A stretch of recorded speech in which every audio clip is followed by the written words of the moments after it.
Los riñones me estaban matando lentamente, y yo no tenía idea de que mi vida cambiaría para siempre en esa madrugada de noviembre en Guadalajara. El dolor punzante en mi espalda baja me despertó como un rayo atravesando mi cuerpo de 70 años. Eran las 4 de la madrugada y afuera las calles de mi barrio en Tlaquepaque permanecían silenciosas, apenas iluminadas por los faroles amarillentos que parpadeaban como velas moribundas. El aire frío de noviembre se colaba por las rendijas de mi pequeña casa de adobe, mezclándose con el aroma persistente del copal que había quemado la noche anterior para alejar las malas energías. Pero ninguna energía podía alejar lo que sentía en ese momento. Era como si 1000 agujas candentes se clavaran simultáneamente en mi zona lumbar, irradiándose hacia mis costados con una intensidad que jamás había experimentado en mis 7 décadas de vida. Había trabajado 40 años limpiando casas en las colonias ricas de Guadalajara, había soportado el peso de costales de maíz en el mercado de San Juan de Dios, había parido 5 hijos sin anestesia, pero este dolor era diferente, primitivo, aterrador. Me incorporé lentamente en mi cama, sintiendo como cada movimiento despertaba nuevas oleadas de agonía. El colchón viejo crujió bajo mi peso mientras mis pies descalzos tocaron las baldosas frías del piso. A través de la ventana pequeña pude ver las luces tenues de las casas vecinas, donde otras familias dormían plácidamente, ajenas al infierno que se desataba en mi interior. Lo que más me asustaba no era solo el dolor físico, sino la sensación de que algo fundamental estaba fallando en mi cuerpo. Durante las últimas semanas había notado cambios extraños, la hinchazón en mis tobillos que no desaparecía ni siquiera después de elevar las piernas toda la noche, la fatiga extrema que me impedía caminar hasta la tienda de la esquina sin sentir que me faltaba el aire, y esa necesidad constante de orinar que me despertaba 4 o 5 veces cada noche. Pero era más que síntomas físicos lo que me torturaba. Era la mirada de preocupación en los ojos de mi hija Carmen cuando venía a visitarme los domingos, era la forma en que mis nietos ya no corrían hacia mí con la misma energía de antes, como si intuitivamente supieran que su abuela ya no era la fortaleza inquebrantable que había sido toda su vida. Era la pérdida gradual de mi independencia, de mi dignidad, de mi lugar como la matriarca respetada de esta familia que había construido con tanto sacrificio. El dolor se intensificó y tuve que agarrarme del borde de la cómoda para no caer. En el espejo oxidado pude ver mi reflejo, una mujer de 70 años con el cabello gris despeinado, los ojos hundidos por el cansancio crónico y la piel con ese tono amarillento que había aparecido en las últimas semanas. No reconocía a la Elena fuerte y decidida que había enfrentado la pobreza, la viudez temprana y las adversidades de la vida con la barbilla en alto. Algo dentro de mí se estaba muriendo, y aunque aún no lo sabía, mis riñones llevaban meses enviándome señales de auxilio que yo había ignorado, atribuyéndolas a la edad o al cansancio natural de una vida de trabajo duro. Pero esa madrugada, mientras el dolor me obligaba a permanecer de pie aferrándome a los muebles, una voz interior me gritaba una verdad terrible. Si no hacía algo pronto, esta podría ser una de mis últimas madrugadas consciente en esta casa que había sido mi refugio durante tantos años. Me llamo Elena Morales, y durante 70 años he sido una hija orgullosa de Jalisco, nacida en un pueblito cerca de Tequila donde el aroma del agave cocido impregnaba el aire como una bendición permanente. Mi historia, como la de tantas mujeres mexicanas de mi generación, está tejida con hilos de trabajo duro, sacrificio y una fe inquebrantable en que mañana siempre puede ser mejor que hoy. Llegué a Guadalajara en 1975, recién casada con Roberto, un hombre bueno que trabajaba en una fábrica de textiles en la zona industrial. Vivíamos en un cuartito de 2 por 3 metros en una vecindad de la colonia Santa Tere, donde el sonido de los radios de los vecinos se mezclaba con el llanto de los niños y las conversaciones de las comadres que lavaban ropa en el patio común. Eran tiempos duros pero hermosos, cuando un peso rendía para tortillas, frijoles y el lujo ocasional de un refresco compartido entre los dos. Cuando Roberto murió en un accidente de trabajo en 1983, yo tenía 38 años y 5 hijos pequeños que dependían completamente de mí. Fue entonces cuando descubrí una fortaleza que no sabía que poseía. Comencé a trabajar limpiando casas en las colonias Providencia y Americana, donde las señoras ricas me pagaban 50 pesos por día para mantener impecables sus mansiones con jardines que eran más grandes que todo nuestro vecindario. Durante más de 4 décadas, mis manos tallaron pisos de mármol, sacudieron alfombras persas y pulieron espejos que reflejaban vidas de lujo que yo solo podía imaginar. Mis rodillas conocían cada tipo de azulejo de Guadalajara, desde los mosaicos antiguos de las casas coloniales hasta los porcelanatos modernos de las residencias nuevas.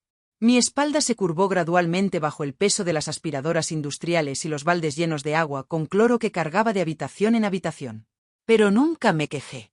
Cada peso que ganaba era un ladrillo más en el futuro de mis hijos. Vi crecer a Carmen hasta convertirse en maestra, a Roberto Jr. hasta ser mecánico, a María hasta trabajar en una oficina del gobierno. Mis sacrificios habían dado fruto, y esa satisfacción llenaba cualquier vacío que pudiera sentir en mi pecho cansado. Los fines de semana los dedicaba a mi familia extendida y a mi comunidad. Participaba activamente en las festividades de mi parroquia, preparaba mole para las bodas de mis compadres, y siempre tenía la olla de frijoles lista para cualquier vecino que pasara por dificultades. Mi casa pequeña, que finalmente había podido comprar en 1995 después de años de ahorrar peso por peso, se convirtió en el centro de gravedad de nuestra familia. Fue precisamente en esta casa donde comenzaron a manifestarse los primeros síntomas de lo que cambiaría mi vida para siempre. Al principio fueron cosas sutiles, un cansancio que ya no se quitaba con una buena noche de sueño, una hinchazón en los pies que atribuía al exceso de sal en mi comida, una falta de apetito que achaqué a la edad. Como muchas mujeres de mi generación, había aprendido a ignorar las señales de mi cuerpo, a considerarlas como parte natural del envejecimiento. La medicina tradicional siempre había sido parte de mi vida. Mi abuela me había enseñado que para cada mal del cuerpo existe una planta que Dios puso en la tierra como remedio. Conocía las propiedades del epazote para los parásitos, del té de manzanilla para los nervios, del agua de Jamaica para limpiar los riñones. Pero lo que estaba desarrollándose en mi interior era más poderoso que cualquier hierba que conociera. Cuando finalmente decidí ir al doctor del centro de salud, después de que Carmen me insistiera durante semanas, los estudios revelaron una realidad devastadora. Mis riñones estaban funcionando a menos del 20% de su capacidad normal. La palabra diálisis comenzó a flotar en las conversaciones médicas como una sentencia de muerte, porque sabía lo que significaba. 3 días a la semana conectada a una máquina, dependencia total, el fin de mi autonomía y, muy probablemente, el fin de mi dignidad. Esa noche, mientras yacía en mi cama escuchando los sonidos familiares de mi barrio, los perros ladrando a lo lejos, el sonido lejano de una guitarra, el rumor constante del tráfico en la avenida principal, me di cuenta de que había llegado al momento más crítico de mi vida. O encontraba una forma de luchar contra esta enfermedad que amenazaba con robarme todo lo que valoraba, o me resignaba a convertirme en una carga para la familia que tanto había luchado por proteger. Los meses siguientes al diagnóstico se convirtieron en una pesadilla médica que nunca imaginé que tendría que vivir. La insuficiencia renal crónica, me explicó el doctor González en el Hospital Civil, era como una carretera de un solo sentido hacia la dependencia total de una máquina para mantenerse viva. Sus palabras resonaban en mi cabeza como campanas fúnebres mientras salía del consultorio con una carpeta llena de estudios que no entendía pero que claramente indicaban que mi cuerpo me estaba traicionando. Los síntomas se intensificaron de manera alarmante durante las primeras semanas después del diagnóstico. Por las mañanas, cuando trataba de levantarme para prepararme un café de olla como había hecho durante décadas, sentía como si mis piernas estuvieran llenas de plomo. La hinchazón había progresado desde mis tobillos hasta mis pantorrillas, y cuando presionaba la piel con el dedo, quedaba una marca hundida que tardaba minutos en desaparecer. Era como si mi cuerpo estuviera reteniendo todo el líquido que debería estar eliminando naturalmente. La fatiga era lo más desesperante. Una simple caminata hasta la tienda de Doña Esperanza, que estaba a apenas 2 cuadras de mi casa, se había convertido en una expedición que requería planificación y descansos intermedios. Tenía que sentarme en el pequeño banco de metal que estaba frente a la carnicería para recuperar el aliento, sintiendo las miradas compasivas de los vecinos que me habían conocido siempre como una mujer incansable. Las noches eran especialmente crueles. El sabor metálico constante en mi boca me impedía disfrutar hasta de la comida más sencilla. Los frijoles que había cocinado toda mi vida ahora me sabían a medicina amarga, y las tortillas recién hechas perdían todo su encanto cuando cada bocado me causaba náuseas. Mi peso comenzó a disminuir rápidamente, no por falta de comida, sino porque mi cuerpo rechazaba todo lo que intentaba ingerir. Pero lo más aterrador eran los episodios de confusión mental que comenzaron a presentarse. En medio de conversaciones familiares, de repente perdía el hilo de lo que estaba diciendo, como si alguien hubiera desconectado temporalmente mi cerebro. Carmen me encontró una tarde sentada en la cocina, con una taza de té frío en las manos, sin recordar cuánto tiempo había estado allí o por qué había preparado esa infusión en primer lugar. Los análisis de sangre se convirtieron en una rutina semanal que temía con toda mi alma. Cada punción en mi brazo era un recordatorio de mi deterioro, y los números que aparecían en los resultados, creatinina, urea, hemoglobina, se convertían en verdugos que dictaminaban que tan cerca estaba de necesitar esa máquina temida que mantendría mi sangre limpia cuando mis riñones ya no pudieran hacerlo. El nefrólogo, un hombre joven con ojos cansados que probablemente había dado la misma noticia a cientos de pacientes, me explicó el proceso de la diálisis con una frialdad clínica que me heló la sangre. 3 días a la semana, 4 horas cada sesión, conectada a una máquina que haría el trabajo que mis riñones ya no podían realizar.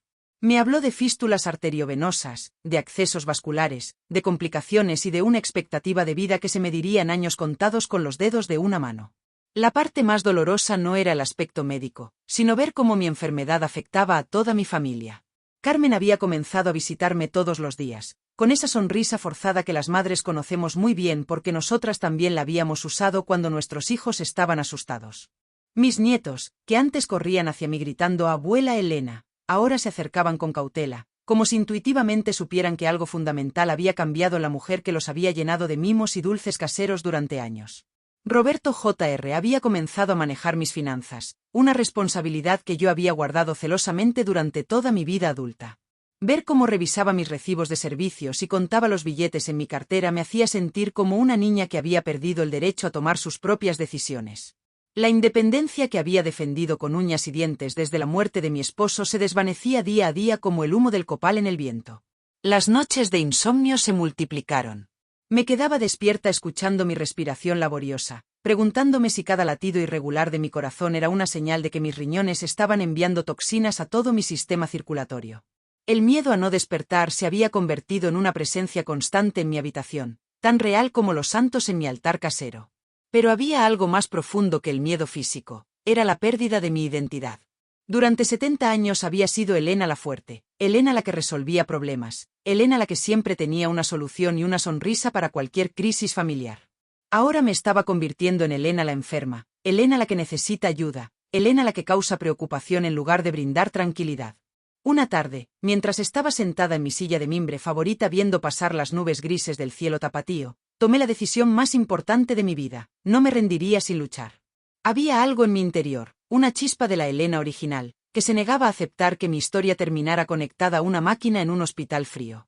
Necesitaba encontrar una alternativa, un camino diferente, una esperanza que los doctores con sus diplomas colgados en las paredes no me habían podido ofrecer. Fue mi nieta Sofía, de apenas 17 años, quien sin saberlo se convirtió en el ángel que cambiaría mi destino para siempre. Una tarde de diciembre, mientras yo permanecía recostada en mi cama sintiendo como las toxinas acumuladas en mi sangre me provocaban una fatiga que parecía provenir del alma misma, ella llegó a visitarme con su laptop bajo el brazo y esa sonrisa traviesa que siempre conseguía arrancarme una sonrisa incluso en mis peores días. «Abuela», me dijo mientras conectaba su computadora a mi televisión vieja, «encontré algo en YouTube que creo que te va a interesar mucho. Se llama Corazón Saludable, y hablan de remedios naturales mexicanos para muchas enfermedades, incluso para los riñones». Sus palabras flotaron en el aire de mi pequeña sala como semillas de esperanza plantadas en tierra fértil. Aunque mi escepticismo inicial era comprensible después de meses de decepciones médicas, algo la sinceridad de mi nieta me hizo prestar atención. El primer vídeo que vimos juntas se titulaba «Cómo los remedios ancestrales mexicanos pueden salvar tus riñones naturalmente». El presentador hablaba con una pasión y conocimiento que inmediatamente capturó mi atención. No era un doctor en bata blanca hablando con términos incomprensibles, sino alguien que parecía entender profundamente tanto la sabiduría tradicional mexicana como la ciencia moderna detrás de cada planta, cada hierba, cada práctica ancestral. Lo que más me impresionó fue escuchar testimonios de personas como yo, mexicanos de edad avanzada que habían logrado recuperar la función renal siguiendo protocolos naturales específicos. Una señora de Michoacán contaba cómo había evitado la diálisis con una combinación de cola de caballo, palo azul y cambios alimentarios basados en la dieta tradicional de la milpa. Un señor de Oaxaca describía cómo las infusiones de hojas de guayaba y jamaica habían restaurado sus riñones después de que los doctores le dieran apenas meses de vida. Esa primera noche después de ver los vídeos, algo cambió fundamentalmente en mi perspectiva. Por primera vez en meses, me quedé despierta no por miedo o dolor, sino por emoción y esperanza.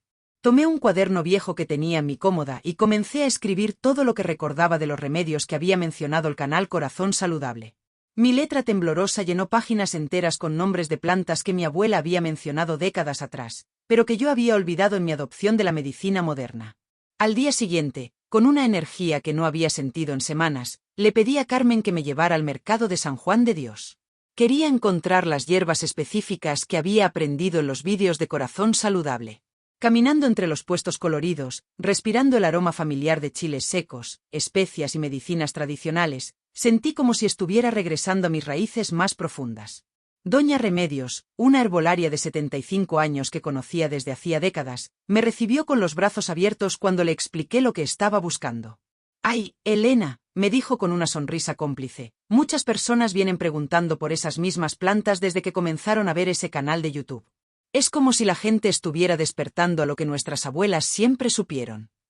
Compré cola de caballo seca, palo azul auténtico de Sonora, flores de Jamaica orgánica, hojas de guayaba, semillas de calabaza peladas, y una variedad de hierbas que según Corazón Saludable formaban un protocolo específico para la regeneración renal. Cada compra me costaba una pequeña fortuna de mi pensión limitada, pero por primera vez en meses sentía que estaba invirtiendo en vida, no solo gastando en supervivencia.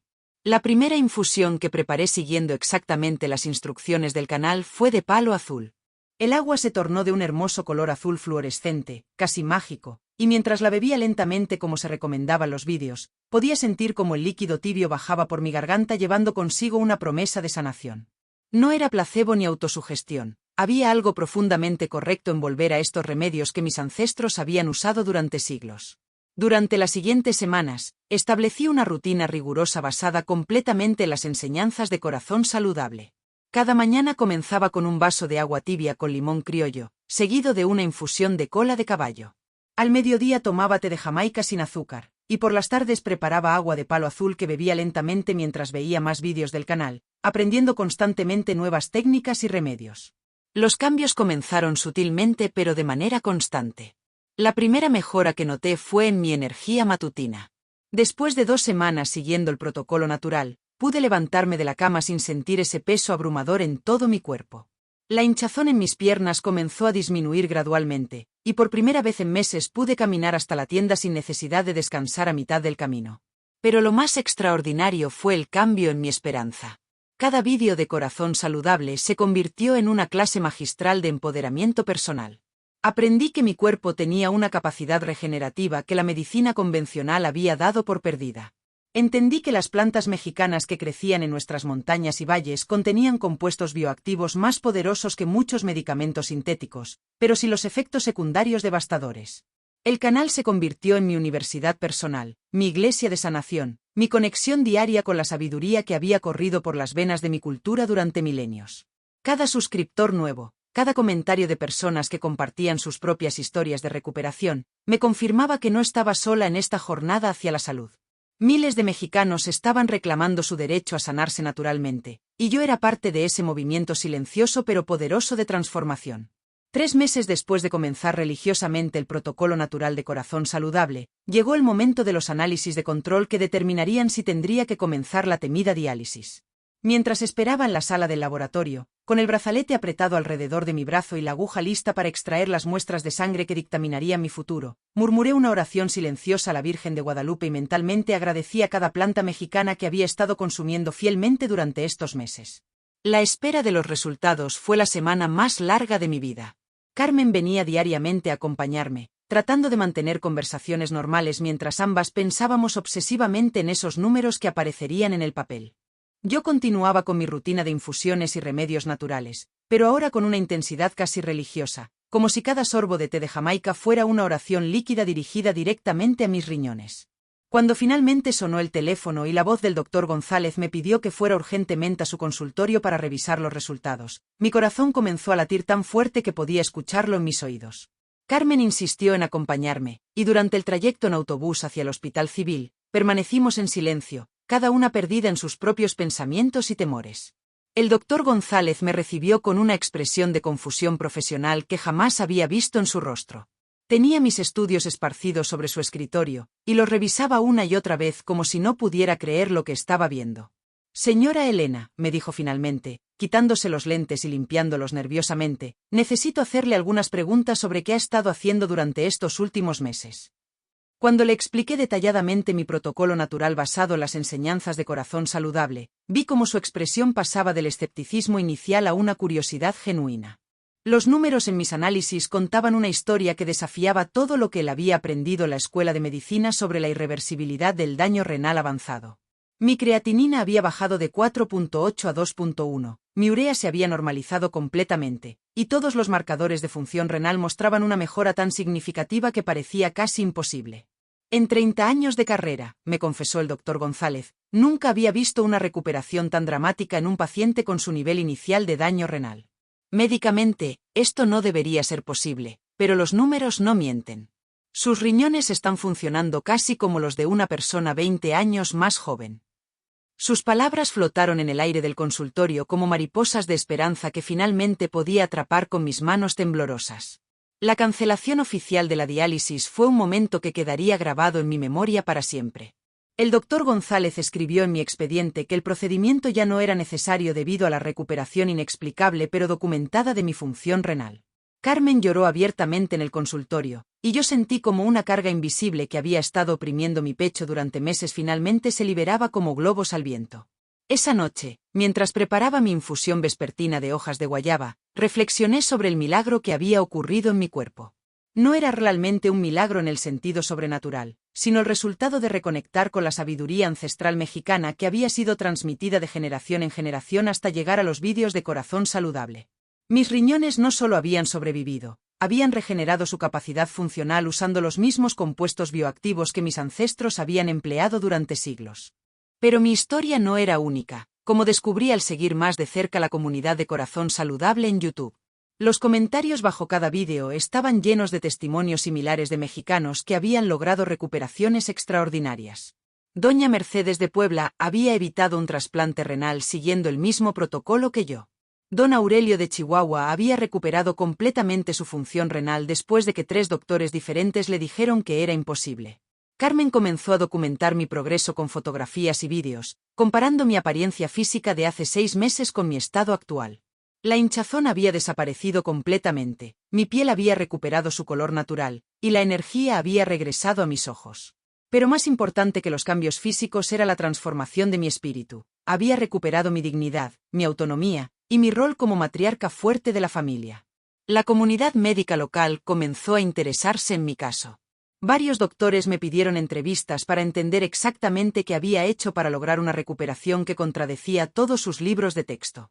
Yo les explicaba pacientemente sobre Corazón Saludable, sobre las plantas mexicanas, sobre la sabiduría ancestral, pero podía ver en sus ojos que luchaban por reconciliar mi recuperación con sus paradigmas médicos establecidos. Mis vecinos en Tlaquepaque comenzaron a verme de manera diferente. Ya no era Elena la enferma que necesitaba ayuda para subir las escaleras, sino Elena la que había encontrado una forma natural de curarse cuando la medicina moderna había fallado. Muchos comenzaron a pedirme consejos sobre sus propios problemas de salud, y yo siempre los dirigí hacia los vídeos de Corazón Saludable, explicándoles que yo había sido simplemente una estudiante dedicada de esa sabiduría. El canal de YouTube se había convertido en algo más que una fuente de información médica para mí. Era una conexión con la identidad cultural mexicana que había estado a punto de perder en mi desesperación por encontrar una cura. Cada planta que consumía, cada infusión que preparaba, cada ritual de sanación que practicaba me conectaba más profundamente con mis raíces y con la certeza de que nuestras tradiciones ancestrales contenían tesoros de conocimiento que la medicina moderna apenas estaba comenzando a comprender. Los siguientes análisis de control confirmaron que mi mejoría no era temporal sino sostenida. Mis riñones continuaban funcionando perfectamente, como si hubieran sido restaurados a un estado de juventud que parecía imposible para una mujer de 70 años. El doctor González ahora me enviaba a sus pacientes con problemas renales incipientes para que les contara mi historia, reconociendo que había algo en los métodos naturales que su entrenamiento médico no había contemplado pero que claramente funcionaba. Justo cuando mi salud se había estabilizado completamente y mis riñones funcionaban como relojes suizos gracias a los remedios de Corazón Saludable, una nueva tormenta se cernió sobre mi vida que amenazaba con destruir todo lo que había construido durante décadas. Mi casita en Tlaquepaque, el refugio donde había criado a mis 5 hijos y donde había experimentado mi milagrosa recuperación renal, estaba en peligro de ser perdida para siempre. Todo comenzó cuando una empresa desarrolladora se interesó en el terreno donde se encontraba nuestra pequeña colonia. Un hombre de traje gris y corbata roja llegó una mañana tocando puertas, ofreciendo sumas de dinero que sonaban tentadoras para familias que habían luchado económicamente toda su vida. Pero había algo en sus ojos que me recordaba los tiburones que había visto en documentales, fríos, calculadores, despiadados. El licenciado Herrera, como se presentó, me explicó que la zona había sido seleccionada para un proyecto de revitalización urbana que transformaría nuestro barrio tradicional en un complejo comercial moderno. Sus palabras eran dulces como miel envenenada. Hablaba de progreso, de oportunidades, de compensaciones económicas que nos permitirían mejorar nuestra calidad de vida en zonas más adecuadas para personas de nuestra edad. Lo que realmente estaba ofreciendo era la destrucción de nuestra comunidad a cambio de unos pesos que no alcanzarían para comprar ni siquiera una 10ª parte de lo que realmente valía mi hogar. Mi casa no era solo 4 paredes y un techo, Era el lugar donde había velado el cuerpo de Roberto, donde había celebrado los primeros pasos de mis nietos, donde había preparado miles de comidas con amor, donde había experimentado mi sanación milagrosa gracias a las plantas mexicanas que conocí a través de Corazón Saludable. Durante las siguientes semanas, la presión se intensificó de manera alarmante. Comenzaron a llegar documentos legales con sellos oficiales que no entendía completamente, pero que claramente indicaban que si no vendía voluntariamente, el gobierno municipal podría expropiar mi propiedad por causas de utilidad pública a un precio que ellos determinarían unilateralmente. Mis vecinos comenzaron a ceder uno por uno. Doña Carmen, que vivía 3 casas más abajo, fue la primera en firmar después de que le prometieran ayuda para conseguir una vivienda en un conjunto habitacional en las afueras de la ciudad. Don Ramiro, mi compadre de 40 años, me visitó una tarde con lágrimas en los ojos para decirme que había aceptado la oferta porque su esposa necesitaba cirugía y el dinero les permitiría pagar los gastos médicos. Cada firma, cada vecino que cedía, me hacía sentir más aislada y vulnerable. Las noches se volvieron largas y angustiantes, no por problemas de salud esta vez, sino por la ansiedad constante de saber que poderosas fuerzas económicas estaban conspirando para arrebatarme el único lugar en el mundo que realmente era mío. Me levantaba al amanecer y caminaba por mi pequeño jardín, tocando las plantas medicinales que había comenzado a cultivar después de mi recuperación, preguntándome si tendría que despedirme pronto de este santuario. El estrés comenzó a afectar mi rutina de remedios naturales. Algunas mañanas olvidaba tomar mi infusión de cola de caballo porque estaba demasiado preocupada leyendo documentos legales que apenas comprendía. Otras noches no podía concentrarme en los vídeos de Corazón Saludable porque mi mente estaba obsesivamente calculando cuánto tiempo me quedaba antes de que vinieran a desalojarme por la fuerza. Carmen trató de convencerme de que aceptara la oferta. Mamá, me decía con esa voz paciente que usaba cuando trataba de hacerme entrar en razón, con ese dinero puedes comprar una casita más pequeña pero más cómoda, tal vez en una zona más tranquila. Ya no tienes la energía para mantener esta casa tan grande. Pero ella no entendía que mi energía había regresado precisamente gracias a este lugar, a esta conexión con mis raíces, a este espacio donde había aprendido a sanarme naturalmente. Una tarde, mientras preparaba mi té vespertino de Jamaica, llegó el licenciado Herrera acompañado de 2 hombres que claramente no eran abogados. Su presencia en mi sala pequeña se sintió amenazante e invasiva. Me explicó con una sonrisa que no llegaba a sus ojos que era la última oportunidad para vender voluntariamente antes de que comenzaran los procedimientos legales forzosos. La compensación que ofrecía había disminuido considerablemente desde nuestra primera conversación, como si mi resistencia hubiera reducido el valor de mi propiedad. Señora Elena, me dijo con una falsa cordialidad que me erizó la piel, usted es una mujer inteligente. Debe entender que este proyecto va a realizarse con o sin su cooperación. La diferencia es si sale beneficiada o si sale perjudicada. Sus palabras contenían una amenaza velada que resonó en mi sala como el sonido de una campana funeraria. Esa noche, después de que se fueron, me senté en mi silla de mimbre favorita y por primera vez en meses consideré seriamente la posibilidad de rendirme. Tenía 70 años, acababa de recuperarme de una enfermedad grave, y la idea de luchar contra abogados, desarrolladores y burócratas municipales me parecía una montaña imposible de escalar. Tal vez Carmen tenía razón. Tal vez era hora de aceptar la derrota y buscar un lugar más pequeño donde pasar mis últimos años en paz. Pero mientras pensaba esto, mis ojos se posaron en la pequeña altar que había construido para agradecer mi recuperación renal. Ahí estaban las fotografías de mis análisis normales, junto a pequeños frascos con las hierbas que habían salvado mi vida, y una imagen impresa de uno de los vídeos de Corazón Saludable que había marcado el inicio de mi sanación. De repente, me di cuenta de que renunciar a esta casa no era solo perder un lugar para vivir, era traicionar el milagro que había ocurrido entre estas paredes. La Elena que había luchado contra la insuficiencia renal cuando los doctores le dijeron que era imposible no podía ser la misma Elena que se rendiría ante unos empresarios codiciosos sin dar la batalla. Si había logrado regenerar mis riñones contra todos los pronósticos médicos, ¿por qué no podría defender mi hogar contra todos los pronósticos legales? Esa madrugada, mientras escuchaba los sonidos familiares de mi barrio que pronto podrían desaparecer para siempre, tomé la decisión que definiría no solo mi futuro inmediato, sino el tipo de mujer que había elegido ser en los últimos años de mi vida. No firmaría ningún documento, no aceptaría ninguna oferta, no me rendiría sin agotar hasta la última posibilidad de lucha. Mi casa, mi jardín medicinal, mi comunidad y mi dignidad valían más que cualquier suma de dinero que estos buitres disfrazados de empresarios pudieran ofrecer.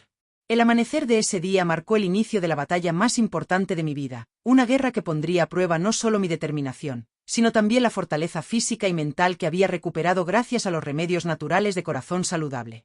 La confrontación final llegó un martes gris de febrero, cuando una comitiva de funcionarios municipales, acompañados por el licenciado Herrera y varios trabajadores de la constructora, arribó a mi calle con documentos de expropiación y una orden de desalojo que debía ejecutarse inmediatamente. El sonido de sus camionetas negras rompió la tranquilidad matutina de mi barrio como una invasión militar, y supe que había llegado la hora de defender mi hogar con toda la fuerza que corazón saludable había devuelto a mi cuerpo y espíritu. Desde mi ventana pude ver cómo desplegaban sus fuerzas, hombres con cascos amarillos marcando las propiedades que serían demolidas, funcionarios con portapapeles revisando direcciones, y el licenciado Herrera dirigiendo la operación como un general que finalmente había llegado a reclamar un territorio conquistado. Mi corazón comenzó a latir fuerte, pero no con el miedo enfermizo que había experimentado durante mis meses de enfermedad renal, sino con la adrenalina pura de alguien que está a punto de luchar por lo que más ama. Me vestí con mi mejor vestido, el azul marino que había usado para las bodas de mis hijos, y me peiné cuidadosamente como si me estuviera preparando para la ocasión más importante de mi vida, que efectivamente era lo que estaba ocurriendo.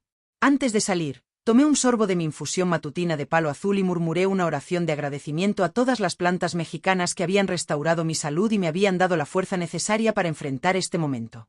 Cuando abrí la puerta de mi casa y salí a enfrentar a la comitiva, pude sentir la energía que irradiaba de mi cuerpo regenerado. Mis piernas, que apenas 6 meses atrás temblaban al caminar hasta la esquina, ahora me sostenían firmemente mientras avanzaba hacia el grupo de hombres que representaban todo lo que amenazaba mi mundo. Mi mente, que había estado nublada por las toxinas renales, ahora funcionaba con una claridad cristalina que me permitía evaluar la situación y planear mi estrategia. El licenciado Herrera me recibió con esa sonrisa falsa que ya conocía demasiado bien. Señora Elena, me dijo con una voz que pretendía sonar compasiva pero que solo logró irritarme, lamento que hayamos llegado a este punto, pero usted ha dejado claro que no quiere cooperar voluntariamente. Estos señores del municipio tienen órdenes de proceder con la expropiación inmediata de su propiedad. Por primera vez en meses, sentí como la sangre fluía libremente por todo mi cuerpo, llevando oxígeno y energía a cada célula, recordándome que mis riñones trabajaban perfectamente filtrando y purificando mi sistema circulatorio. Esta sensación de vitalidad completa me dio una confianza que irradió desde mi centro hacia todas mis extremidades. Licenciado Herrera, le respondí con una voz que sonó más fuerte y segura de lo que yo misma esperaba. Antes de que usted y sus amigos pongan un pie en mi propiedad, van a tener que pasar sobre mi cuerpo. Lo que siguió fue un enfrentamiento que duró más de 6 horas bajo el sol inclemente de febrero en Guadalajara. Me planté literalmente en el umbral de mi casa, con los brazos extendidos bloqueando la entrada, mientras explicaba detalladamente a cada funcionario presente por qué esa expropiación era ilegal, inmoral e injusta. Mi voz no se quebró ni una sola vez durante esas horas, mi espalda no se dobló bajo el cansancio, y mis piernas no temblaron a pesar de permanecer de pie todo ese tiempo. Poco a poco, comenzaron a llegar mis vecinos restantes, atraídos por la conmoción y curiosos por ver qué estaba ocurriendo. Doña Esperanza, que tenía 82 años y había sido mi comadre durante décadas, se colocó a mi lado sin decir una palabra, simplemente entrecruzando su brazo con el mío en una muestra silenciosa de solidaridad. Don Alberto, que había perdido su casa la semana anterior pero regresó para apoyarme, se ubicó detrás de nosotras con una expresión de determinación que no había visto en sus ojos durante meses. La presencia de mis riñones funcionando perfectamente me daba una resistencia física que sorprendió incluso a los funcionarios más jóvenes. Mientras ellos se turnaban para descansar a la sombra y beber agua, yo permanecía inmóvil en mi posición, alimentada por la energía que las plantas medicinales mexicanas habían restaurado en mi sistema. Cada hora que pasaba sin que lograran moverme de mi umbral era una pequeña victoria que aumentaba mi confianza y debilitaba su determinación. Alrededor del mediodía, cuando el sol tapatío comenzó a castigar despiadadamente a todos los presentes, ocurrió algo inesperado que cambiaría el curso de toda la confrontación. Carmen llegó corriendo desde su trabajo, acompañada por Roberto Jr. y por mis 3 nietos mayores, cargando termos con agua fresca y tacos que habían comprado en el camino. «Mamá», me dijo Carmen con lágrimas en los ojos, «no sabíamos que esto estaba pasando hoy». La llegada de mi familia marcó un punto de inflexión emocional en la confrontación. Mis nietos se colocaron formando un círculo protector alrededor de la entrada de la casa, y Roberto Jr. comenzó a grabar todo con su teléfono celular, documentando cada palabra, cada amenaza, cada intento de intimidación por parte de los funcionarios y el licenciado Herrera. Para media tarde, cuando ya había 5 horas de resistencia continua, el licenciado Herrera cometió el error que sellaría su derrota. Frustrado por mi negativa inquebrantable y por la creciente atención que estaba recibiendo el conflicto, se acercó a mí con una expresión de ira que ya no intentaba disimular. Señora, usted no entiende con quién se está metiendo, me dijo en un tono amenazante que todo el mundo pudo escuchar. Nosotros tenemos recursos y conexiones que pueden hacer su vida muy difícil si continúa con esta necedad. Esa amenaza directa fue grabada por Roberto Jr. Inmediatamente se convirtió en el momento que definiría toda la confrontación. Con la energía mental que mis riñones sanos habían restaurado, pude ver claramente la oportunidad legal que el licenciado acababa de crear con sus palabras imprudentes. Licenciado, le respondí con una sonrisa que sorprendió a todos los presentes. Esas palabras que acaba de pronunciar constituyen intimidación y amenazas, y han quedado grabadas en vídeo. Creo que usted y sus jefes van a tener problemas legales mucho más grandes que mi pequeña casa. El cambio en la dinámica fue inmediato y palpable. Los funcionarios municipales comenzaron a distanciarse físicamente del licenciado Herrera, susurrando entre ellos y revisando nerviosamente sus documentos. La confianza arrogante que había caracterizado su operación durante la mañana se evaporó como agua en el pavimento caliente de Guadalajara, reemplazada por una incertidumbre creciente sobre las implicaciones legales de lo que acababa de ocurrir. El desenlace de mi batalla llegó de manera tan inesperada como dramática. Mientras el licenciado Herrera trataba desesperadamente de retractarse de sus amenazas grabadas y los funcionarios municipales se consultaban nerviosamente entre ellos sobre cómo proceder. Arribó a mi calle una camioneta blanca de la que descendió un hombre mayor vestido con guayabera impecable y sombrero de palma que irradiaba una autoridad natural que inmediatamente cambió toda la atmósfera de la confrontación. Era el licenciado Morales, un abogado especialista en derechos de propiedad que Carmen había contactado durante su hora de almuerzo después de ver las fotografías que Roberto Jr. había comenzado a circular en redes sociales de nuestra resistencia familiar. Este hombre, que resultó ser primo lejano de mi difunto esposo, había seguido mi historia desde que Carmen lo llamó desesperada, y había venido con una carpeta llena de documentos que cambiarían completamente el rumbo de los acontecimientos.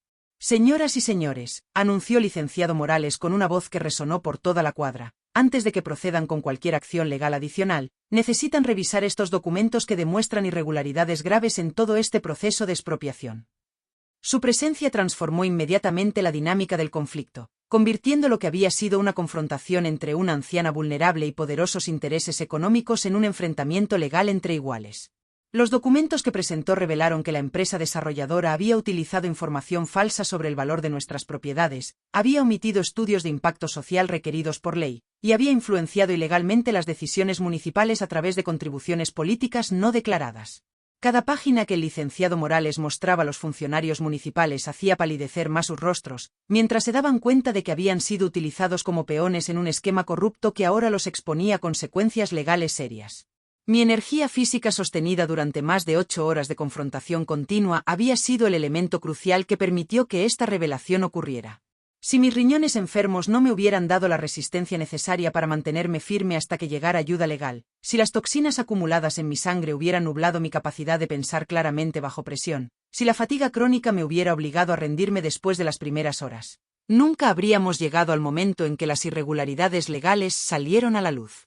El licenciado Herrera intentó salvar la situación argumentando que todos los procedimientos habían sido aprobados por las autoridades correspondientes, pero el abogado defensor produjo copias de expedientes que demostraban que varias firmas oficiales habían sido falsificadas y que algunos permisos cruciales nunca habían sido realmente otorgados. La operación completa había sido construida sobre un fundamento de documentos fraudulentos e influencias corruptas que ahora estaban siendo expuestos bajo la luz implacable del escrutinio legal.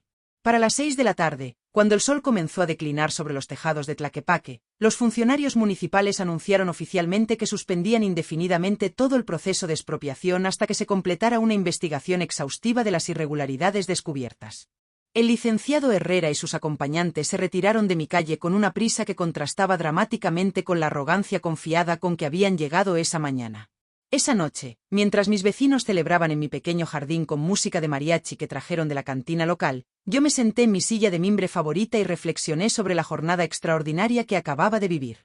Mi cuerpo, que 6 meses atrás apenas podía sostenerme para caminar hasta la tienda, había resistido 8 horas de confrontación física y emocional sin mostrar signos de fatiga.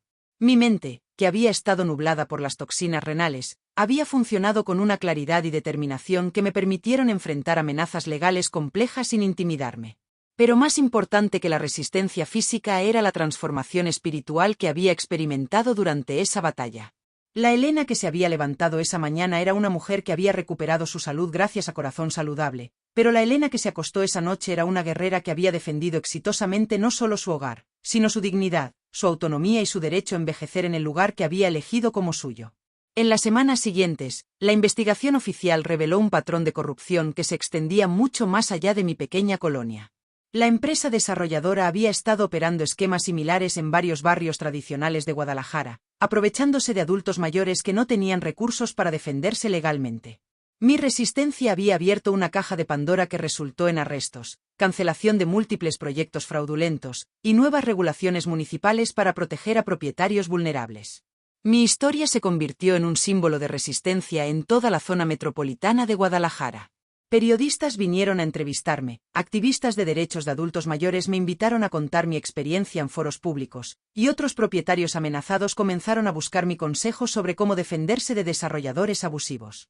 Pero en cada entrevista, en cada conversación pública, yo siempre enfatizaba que mi capacidad de luchar había sido posible únicamente porque Corazón Saludable me había devuelto la salud física y mental necesaria para enfrentar esta crisis. Carmen, que había temido por mi seguridad durante toda la confrontación, finalmente entendió que la recuperación de mi salud renal no había sido solo sobre evitar la diálisis, sino sobre recuperar mi capacidad de ser la matriarca fuerte y protectora que nuestra familia necesitaba. Mis nietos comenzaron a verme no solo como una abuela cariñosa, sino como un ejemplo de que la edad y las adversidades no tienen que definir los límites de lo que una persona puede lograr. La empresa desarrolladora eventualmente retiró todos sus planes para nuestro barrio y fue obligada a pagar compensaciones sustanciales a los vecinos que habían sido presionados ilegalmente para vender sus propiedades. Mi pequeña colonia en Tlaquepaque no solo sobrevivió intacta, sino que se fortaleció como comunidad a través de la experiencia compartida de resistir juntos las fuerzas que amenazaban nuestro modo de vida tradicional. Mientras escribo estas líneas en mi silla de mimbre, rodeada por el jardín medicinal que he cultivado durante los últimos meses, puedo sentir cómo mis riñones trabajan silenciosamente, filtrando mi sangre con la eficiencia de una máquina perfecta que la naturaleza diseñó y las plantas mexicanas restauraron.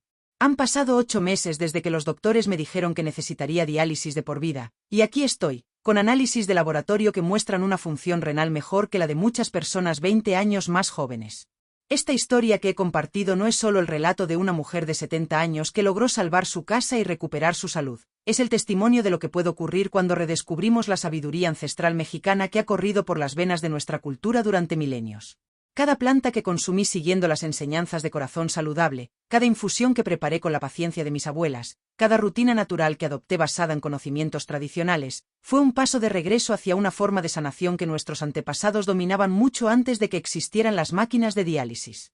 El canal de YouTube Corazón Saludable se convirtió en mucho más que una fuente de información médica alternativa. Se transformó en mi universidad personal de empoderamiento, en mi iglesia de esperanza, en mi conexión diaria con una comunidad invisible pero poderosa de mexicanos que estaban reclamando su derecho a sanarse naturalmente. Cada vídeo nuevo era una clase magistral sobre cómo nuestro cuerpo tiene capacidades regenerativas que la medicina convencional había dado por perdidas, pero que las plantas de nuestras montañas y valles pueden despertar cuando las usamos con conocimiento y constancia. Lo que más me emociona es saber que mi historia no es única ni excepcional en esta comunidad de sanación natural. Los comentarios bajo cada vídeo de Corazón Saludable están llenos de testimonios similares. Doña Mercedes de Puebla que evitó un trasplante renal. Don Aurelio de Chihuahua que recuperó completamente su función renal después de que 3 doctores le dijeron que era imposible. La señora Guadalupe de Oaxaca que canceló su diálisis después de 6 meses siguiendo el protocolo natural de plantas mexicanas. Miles de personas en todo México están experimentando recuperaciones que la medicina convencional considera imposibles, pero que nuestras tradiciones ancestrales han sabido durante siglos que son perfectamente naturales. Corazón Saludable no está inventando nada nuevo, está rescatando, documentando y democratizando conocimientos que habían sido marginalizados por un sistema médico que prefiere pacientes dependientes a personas empoderadas para sanarse a sí mismas.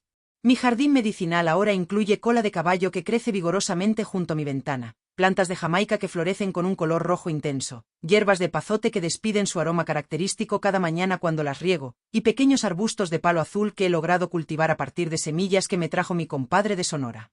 Cada planta es un recordatorio viviente de que la farmacia más poderosa del mundo no está en los laboratorios de las transnacionales, sino en la biodiversidad extraordinaria de nuestro territorio mexicano. Mis riñones regenerados me han dado más que salud física, me han devuelto mi identidad como Elena la fuerte, Elena la que resuelve problemas, Elena la matriarca respetada que puede proteger a su familia y defender su hogar cuando las circunstancias lo requieren. La energía que fluye por mis venas, la claridad mental que guía mis decisiones, la resistencia física que me permitió enfrentar 8 horas de confrontación legal, todo eso son regalos directos de las plantas mexicanas que conocí a través de Corazón Saludable. Para cualquier persona que esté leyendo esta historia y que se encuentre enfrentando problemas renales, quiero que sepan que la desesperanza que sienten en este momento no es permanente. Existe un camino natural de sanación que nuestros ancestros conocían perfectamente, que la ciencia moderna está comenzando a validar, y que canales como Corazón Saludable están haciendo accesible para cualquiera que tenga la determinación de seguir el protocolo con constancia y fe. No se trata de rechazar completamente la medicina convencional, sino de complementarla con la sabiduría tradicional que ha mantenido sanas a nuestras comunidades durante generaciones. Se trata de reconocer que nuestro cuerpo tiene una capacidad regenerativa extraordinaria que puede ser activada cuando le proporcionamos los nutrientes correctos, las plantas adecuadas y el ambiente emocional propicio para la sanación. Mi gratitud hacia Corazón Saludable es infinita y permanente. Cada mañana, cuando tomo mi infusión de palo azul y veo cómo el agua se tiñe de ese azul mágico que parece contener toda la esperanza del mundo, agradezco silenciosamente a todas las personas que hacen posible que este conocimiento llegue a millones de mexicanos que, como yo, estaban perdiendo la fe en su capacidad de recuperar la salud. Si ustedes están pasando por una crisis de salud renal, si sienten que la medicina convencional los ha desahuciado, si están considerando la diálisis como su única opción, les ruego que no se rindan antes de explorar el camino natural que Corazón Saludable ofrece. No pierdan nada con intentarlo, y pueden ganar todo: su salud, su dignidad, su autonomía, y su conexión con la sabiduría sanadora que corre por la sangre de nuestra cultura mexicana. Hoy, a los 70 años, con riñones que funcionan como relojes suizos y con la satisfacción de haber defendido exitosamente mi hogar, puedo decir con certeza absoluta que los mejores años de mi vida apenas están comenzando. Y todo eso se lo debo a las plantas mexicanas que conocí a través de un canal de YouTube que se convirtió en mi salvador, mi maestro, y mi puente hacia una vida renovada que jamás pensé que sería posible a mi edad. Corazón Saludable no solo salvó mis riñones, salvó mi vida, mi esperanza, y mi fe en que siempre es posible escribir un nuevo capítulo, sin importar cuántos años hayamos cumplido o cuán desesperada parezca nuestra situación actual.